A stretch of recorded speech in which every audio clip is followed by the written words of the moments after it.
Hello बच्चों, कैसे हो? उम्मीद करता हूँ बढ़िया होंगे। आज हम 2026 की तैयारी कर रहे हैं और मैंने आपको बताया कि आपका पेपर इस बार 13 दिसंबर बहुत ही जल्दी है और ये आप डेली अगर 10 क्वेश्चन इस तरह के लगाओगे जो आपके प्रीवियस ईयर में आए हुए हैं तब आपका सिलेक्शन 100% होगा, कोई रोक नहीं सकता। और ये वो सारे क्वेश्चन हैं जो आपके पेपर में बार बार पूछे जाते हैं। तो चलिए शुरू करते हैं आज की क्लास।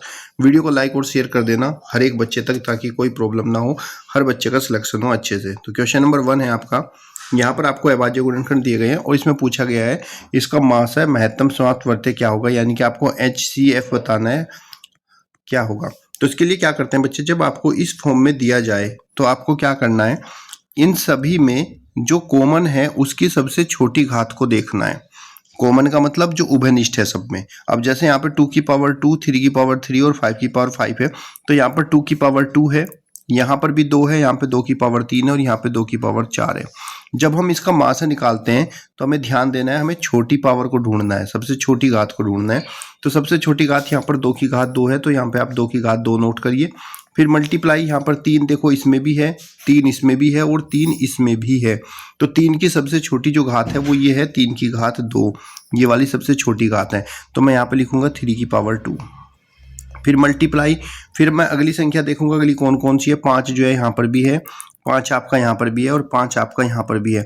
और इसमें सबसे जो छोटी पावर है आपकी 5 की, ये है 1, इसके ऊपर कोई नहीं है तो 1 माना जाएगा।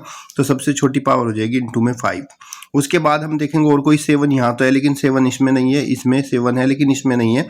तो हम उसी नंबर को लेंगे जो सब में होगा, सब में कॉमन होगा। तो यहाँ पर कॉमन 2, 3, 5 ही थे, तो आपका मास आ जाएगा 2 की घात 2, 3 की घात 2 और 5। ऑप्शन नंबर डी आपका राइट आंसर।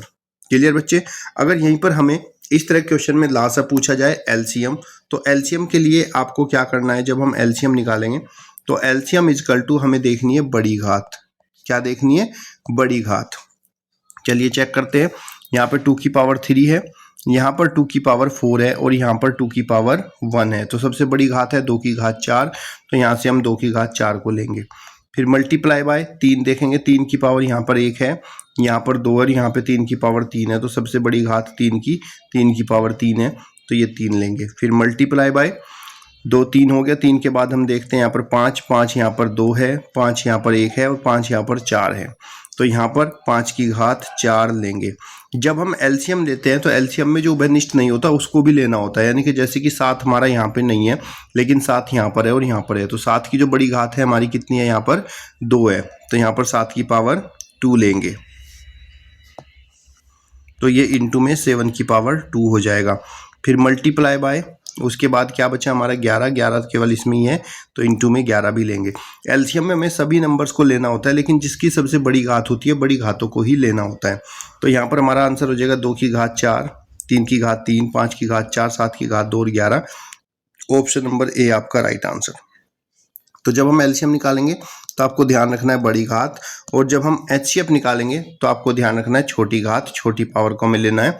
लेकिन एचसीएफ में ध्यान रखना है जो सब में कॉमन होगा, जो सब में कॉमन होगा उसको लेंगे। कॉमन का मतलब जैसे 2, 3, 5 इसमें भी है, 2, 3, 5 इसमें भी है, 2, 3, 5 इसमें भी, जो सब में कॉमन नहीं है। जैसे यहाँ पर 7 जो है केवल इसमें था और इसमें था, इसमें 7 नहीं था तो 7 को हमने नहीं लिया।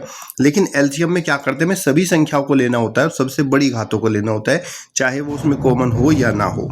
अगला प्रश्न देखिए, 3 संख्याओं का मास दे रखा है और 3 संख्याओं का अनुपात। हमारे पास मान लीजिए 3 संख्या A, B और C है। इन संख्याओं का अनुपात हमें दिया गया है। पहली संख्या का अनुपात 1, अनुपात 2, अनुपात 3 है और साथ इनका मासा भी दिया गया है HCF। मासा जो है हमारा वो है 23। हमसे पूछा गया है कि सभी संख्याएं बताओ कितनी होंगी। तो आपको क्या करना है, जब हमें संख्याएं पूछी जाएंगी तो इसके अनुपात की गुणा करनी है मासा से। 1 की गुणा 23 से करेंगे तो पहली संख्या हमारी 23 आ जाएगी। फिर 2 की गुणा 23 से करेंगे तो 23 दूनी कितना हो गया 46, दूसरी संख्या 46 हो जाएगी। फिर 3 की गुणा 23 से करेंगे, 23 3 हमारा 69 हो जाएगा। तो आपका आंसर हो जाएगा 23, 46, 69। ऑप्शन नंबर डी आपका राइट आंसर।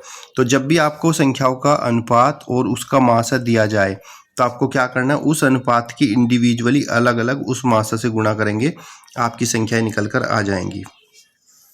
अगला प्रश्न है, 2 संख्याओं का अनुपात 3 और 1 अनुपात में है, यदि उनका मासा 12 हो तो वो संख्याएं क्या होंगी। मैं चाहता हूं इसका आंसर आप मुझे कमेंट बॉक्स में जरूर दीजिए, क्योंकि ये क्वेश्चन और ये क्वेश्चन सेम है, बस यहाँ पे संख्याएं 3 थी और यहाँ पे संख्याएं 2 हैं।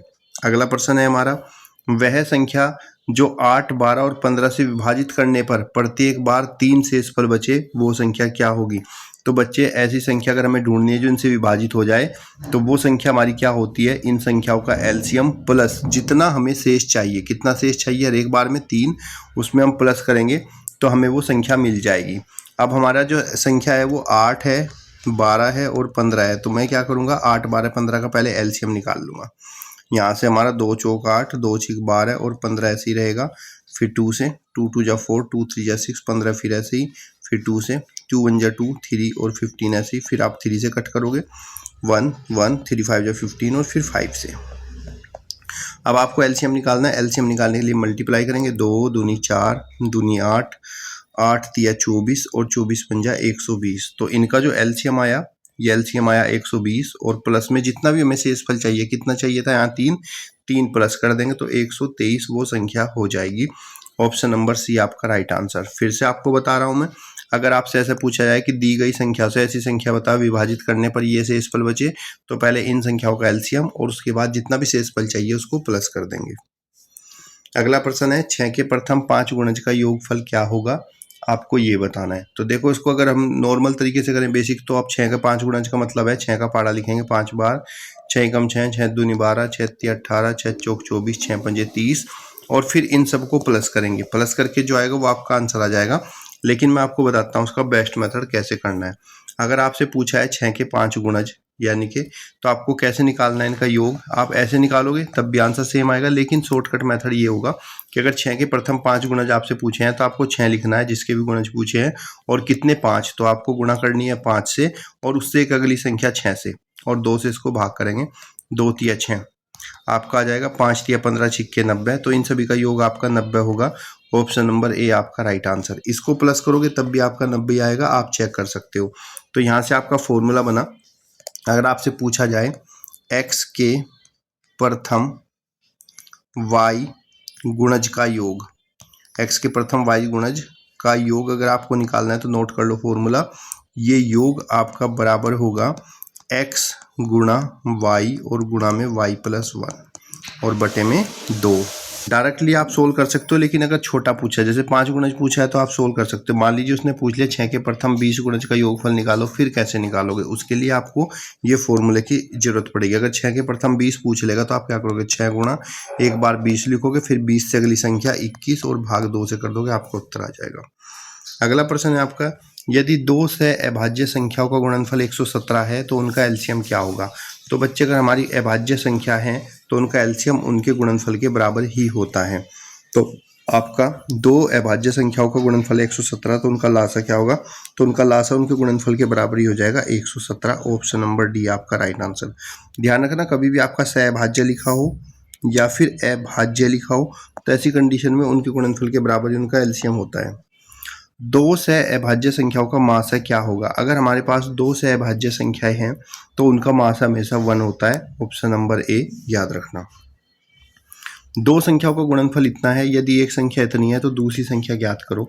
तो अगर आपको यहाँ पे दूसरी संख्या पूछी गई है और आपको गुणनफल दिया है तो हमेशा दूसरी संख्या बराबर होती है गुणनफल भाग दी गई संख्या। गुणनफल को दी गई संख्या से आपको भाग देना है, नोट कर लेना ये बात भी। गुणनफल है आपका 23/50 भाग दी गई संख्या है 46/50। जब हम भाग करते हैं तो भाग करने में 23/50 भाग जिस संख्या से हम कर रहे होते हैं गुणा में बदलकर इस संख्या को उल्टा कर देते हैं, विलोमा अनुपात, यानी कि इसको रेसिप्रोकल, यानी कि नीचे वाला हिस्सा ऊपर, ऊपर वाला हिस्सा नीचे। हल करेंगे 50 से 50 आपका कट जाएगा, 23 कम 23, 23 दूनी 40, तो आपका उत्तर आ जाएगा 1/2। ऑप्शन नंबर सी आपका राइट आंसर। यदि 96 और स्टार 88 को 9 से भाग करना है तो स्टार के स्थान पर कौन सी संख्या आएगी। 9, 6 फिर स्टार है, फिर आपका 88। अब हमें बताना है कि अगर मुझे इसको 9 से पूरी भाग करना हो, यानी कि मेरा शेषफल भाग करने पर 0 आ जाए, तो इस स्टार की जगह पर मैं क्या रखूंगा। तो उसके लिए क्या करते हैं, 9 के रूल में हम इन संख्याओं के अंकों का योगफल ज्ञात कर लेते हैं। संख्याओं का योगफल 9, 6, 15, 15, 8, 23, 23 और 8 आपका 31 हो जाएगा। तो ये आपका 31 हो गया। उसके बाद फिर जो इनका योगफल आएगा उसको भी फिर से आपको प्लस करना उनके अंकों को। 3 और 1 कितना आ गया आपका 4। जब आपका बाद में एक डिजिट का अंक बचेगा, जैसे यहाँ पे 4 बचा, उसी को आप 9 में से माइनस कर दोगे। 9 में से 4 गया, कितना बचा? 5। तो स्टार की जगह पर जो वैल्यू आएगी वो 5 आएगी। ऑप्शन नंबर ए आपका राइट आंसर। अगला प्रश्न है, दी गई संख्याओं का गुणनफल ज्ञात करो। जब आपको लगातार बहुत सारी संख्याएं गुणनफल में दी जाए और आपको इनका गुणनफल निकालना है, तो सबसे पहले आपको ध्यान देखना है कहीं गुणनफल में लगातार में कहीं जीरो तो नहीं आया। देखो यहाँ पे जीरो आया। तो कितनी भी संख्या हमारी गुणनफल में है, लगातार गुणा में है, अगर उसमें कहीं पे जीरो आ जाता है तो आप हल करने की जरूरत नहीं, इसका उत्तर जीरो ही होगा। ऑप्शन नंबर डी आपका राइट आंसर। क्योंकि किसी भी संख्या में अगर जीरो से गुणा करते हैं तो वो जीरो ही हो जाता है। अगर मैं यहाँ पे 2, 4, 6, 8 लिखूँ, इसकी गुणा जीरो से कर दूँ तो आप इसका उत्तर जीरो ही कहोगे। क्योंकि कितनी भी बड़ी संख्या हो, चाहे वो बटे में हो, 2/7, अगर जीरो में गुणा है तो भी ये जीरो हो जाएगा। कोई संख्या माइनस में है, जीरो से गुणा करूँ तो भी जीरो ही हो जाएगा। ठीक है बच्चों, तो मुझे कमेंट बॉक्स में बताओ आज की क्लास आपको कैसी लगी। वीडियो को लाइक और शेयर कर देना, और ऐसे ही क्वेश्चन आपके प्रीवियस ईयर में आएंगे, और ये क्वेश्चन भी मैंने वहाँ से लिए हैं जो आपके प्रीवियस ईयर पेपर में आए हुए थे। तब तक के लिए धन्यवाद।